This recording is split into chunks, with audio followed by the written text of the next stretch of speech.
follow-up question from Karen and lots of other viewers. They want to know, would you accept the vice presidential nomination from Barack Obama? Well, I appreciate the question. I'm not seeking it. I don't actually expect to be asked.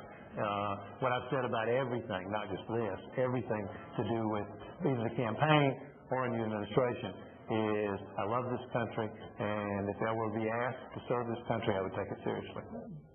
Another interesting question from Robert Heath of Parker. He wants to know, do you think candidates for president should identify the persons that they hope to name in major positions before the election? That's a very good question.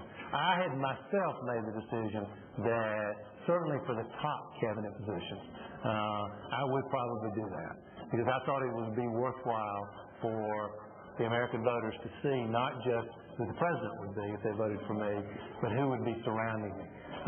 But that's an individual judgment that has to be made by Senator Obama and Senator McCain, and I don't know what they'll do about that. Now, Simone Atmore in Denver asked, he says your most substantial campaign assurance was your promise, in his opinion, to limit the influence of lobbyists. How could you possibly hope to limit that? And he adds, I hope you'll continue to fight. Well, thank you. My view is that the big corporate lobbyists, the insiders, have entirely too much influence over what happens in the government. And the way you limit it is you stop the revolving door from lobbying into government and back out so that they're lobbying their buddies, basically. This is government reform, and Obama's working hard on that. Second, that I never took any money from a lobbyist when I was running for president. Even though it's illegal, it's illegal, not illegal. But I think we ought to bar lobbyists from making campaign contributions. Ultimately, we ought to publicly finance campaigns. That's the answer. Okay, Mark Simon, who's also a doctor, sent in a question for you.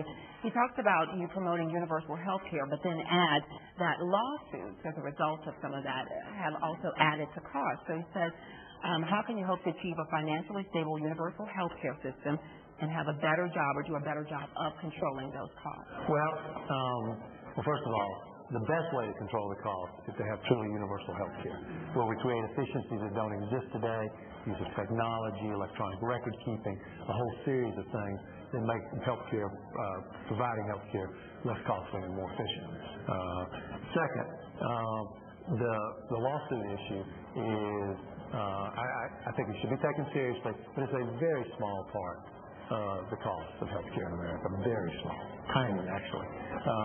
But that doesn't mean we shouldn't always look at making sure the cases that are being brought are serious cases, if they belong in the system. I proposed a whole series of, I won't go through it all now, it'll take the rest of our time, a whole series of ideas about how we deal with that. But I believe in the jury, and I believe the jury's ought to decide cases. I want to jump back to the presidential race. Molly Morton of Boulder asked, do you think Barack Obama has the necessary experience and resources to be the leader we need in the foreign policy arena? I do. I was asked this question earlier in the press availability. If you listen to what he said, if you're me and you've actually debated him many times on foreign policy, he can hold his own with anybody. This is a guy who's smart, he understands, has real depth on these issues, not just Afghanistan and Iraq, but what's happening with America and the rest of the world, and Asia and China, and with our European relationships. And I think this is not unimportant. I think it's important. If you watch this trip that he's on now, not so much for what he's doing, but the reaction to it.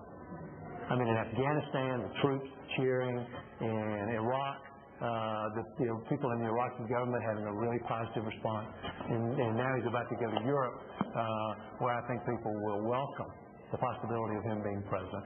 What it does is it creates this extraordinary opportunity for America to transform our standing and our image, and to be the kind of leader that we ought to be. We're an amazing country, and America needs to provide leadership. And I think if you watch what's happening right now, you can see the potential for that with Senator Obama. Final question comes from Brian Olson in Highlands Ranch, but a sentimental question echoed by a lot of viewers.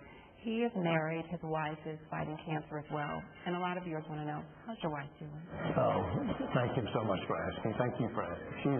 She's actually doing very well. Her health is good. We have tests done regularly. They've all, knocking on wood, but they've all turned out well. She's out on the trail. She did an event with Lance Armstrong today in Chicago.